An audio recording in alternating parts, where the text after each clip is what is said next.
August 2021. You are watching the world's most powerful country scramble to evacuate its embassy by helicopter as desperate crowds press against the gates of Kabul airport. Troops will continue to leave Afghanistan. It comes after President Biden announced the U.S.'s presence there would officially end August 31st.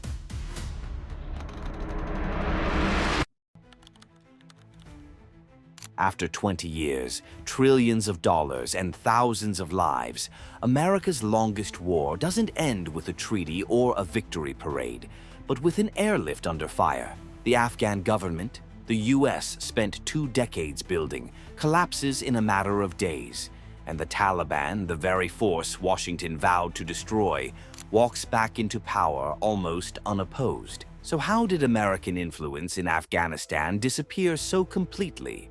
And so fast? How did a superpower go from shaping the country's future to having virtually no leverage at all? The answer isn't found in a single battlefield loss or one bad decision. It's buried in quiet meetings, rushed timelines, political calculations, and warnings that went unheeded. It's a story of a deal signed without a key ally at the table, a withdrawal that sent the wrong signal at the worst possible moment, and a state that looked strong on paper, but hollow underneath. To understand how the end unfolded so chaotically, we have to rewind to the moment when everything began to unravel.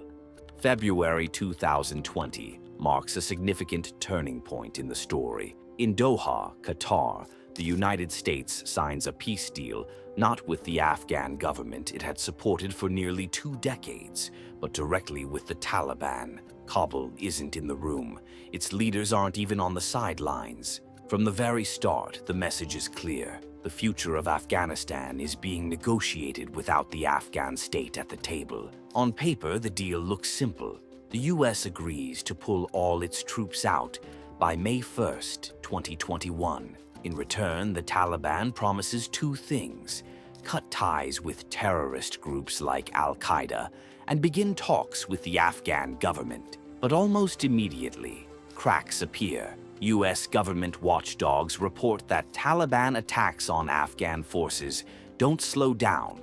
In fact, they increase. At the same time, evidence shows the Taliban maintaining links with Al-Qaeda, the very connection the deal was supposed to end. Still, the withdrawal moves forward. By January 2021, U.S. troop numbers fall from around 13,000 to just 2,500, the lowest level since 2001. And that drawdown isn't just a military shift, it's a political signal. To the Taliban, it looks like victory is no longer something to negotiate for, but something to wait for. To Afghan forces, it feels like the safety net is being pulled away. There's another quiet but powerful clause in the deal: the release of 5,000 Taliban prisoners. Under heavy American pressure, the Afghan government agrees. Many of those freed aren't low-level fighters. They are experienced commanders who return straight to the battlefield. By the time the ink dries on the Doha Agreement, American influence hasn't collapsed yet, but it has started to leak away fast. Once the withdrawal clock started ticking, the war changed shape. This was no longer a fight about holding territory or forcing talks.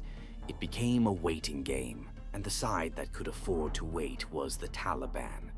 As U.S. troops pulled back, something critical disappeared with them: air support. For years, Afghan forces had depended on American airstrikes, intelligence, and logistics to hold their ground. When those strikes slowed, Afghan units on the front lines were suddenly exposed. They were still expected to fight, but without the backup they had been trained to rely on. By May 1st, 2021, the original deadline for a full U.S. exit, the Taliban made its move. This wasn't random violence.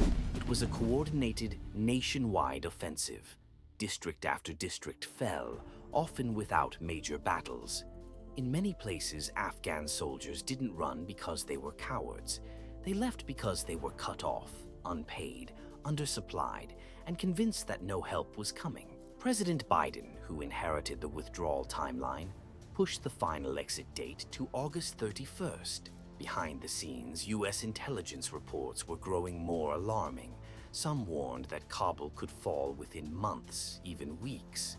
But publicly, the tone was calmer. Americans were told a Taliban takeover was not inevitable, and that a full collapse was highly unlikely. Then came July 2021. The US quietly abandoned Bagram Airfield in the middle of the night.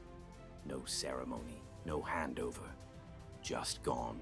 For Afghans, that moment spoke louder than any speech. The largest US base in the country was empty, and with it went the last illusion of a gradual transition. From that point on, the Taliban weren't testing Afghan defenses anymore. They were collecting them. And what followed next wasn't a long battle. It was a rapid unraveling that led straight to Kabul. By the summer of 2021, the dominoes were starting to fall, and it all began with the release of 5,000 Taliban prisoners. These weren't just ordinary fighters.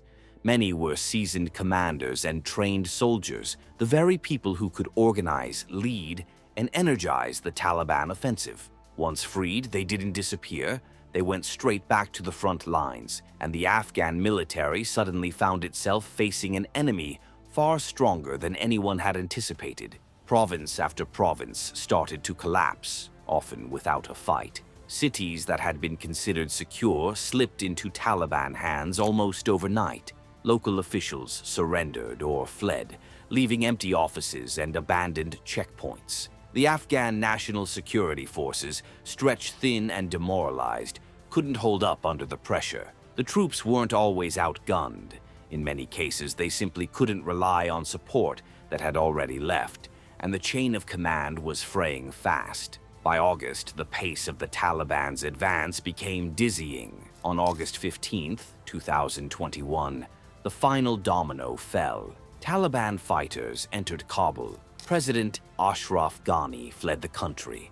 The Afghan government, built over 2 decades, collapsed in hours, not weeks. In a desperate last move, the US evacuated its embassy by helicopter, and scenes from Kabul airport, crowds scrambling onto planes, people clinging to runways, were broadcast worldwide. President Biden later described the collapse simply: the Afghan military collapsed, sometimes without trying to fight. The summer of 2021 wasn't just about losing territory. It was about losing control, credibility, and influence. The carefully constructed framework the US had spent 20 years building unraveled faster than anyone expected. The rapid fall of Kabul was the final proof that the chain reaction triggered months earlier, starting with prisoner releases and a signal of withdrawal, couldn't be stopped. As the dust settled over Kabul, the world began to measure the true cost of those 2 decades, setting the stage for the reckoning that would follow. When Kabul fell, the consequences were immediate and visible, but the true cost of 2 decades in Afghanistan went far beyond what the eye could see. Financially, the numbers are staggering. According to the Costs of War project at Brown University, the United States spent over $2.3 trillion in the Afghanistan and Pakistan war zone alone. That's money poured into troops, bases, weapons, training programs, and reconstruction projects that, in the end, couldn't prevent the collapse. Human lives were another measure of the price. Globally, post-9/11 wars have claimed over 900,000 lives. In Afghanistan itself, 2020, a year supposedly devoted to peace talks, still saw nearly 9,000 civilian casualties. Thousands of US service members lost their lives, alongside tens of thousands of Afghan soldiers, police, and civilians caught in the crossfire. And while statistics capture the scale, they can't fully convey the human trauma, the families torn apart, or the lives uprooted in the chaos of evacuation. Trust, however, might have been the hardest currency lost. Thousands of Afghan allies who had worked with US forces were left behind, forced into a desperate, last-minute evacuation. Images from Kabul airport, the chaos, the clinging crowds, the helicopters lifting off under fire, became the symbol of a sudden, irreversible shift in influence. Ultimately, US influence in Afghanistan wasn't lost in a single day or battle. It was relinquished through a chain of choices, a deal that empowered the Taliban while sidelining the Afghan government, a withdrawal that signaled exit rather than transition, and dependence on Afghan forces that collapsed under pressure.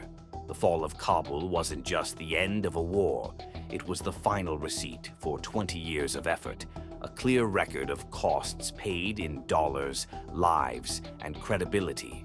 The balance of power had decisively shifted, and the era of American influence in Afghanistan came to an abrupt and unforgettable close.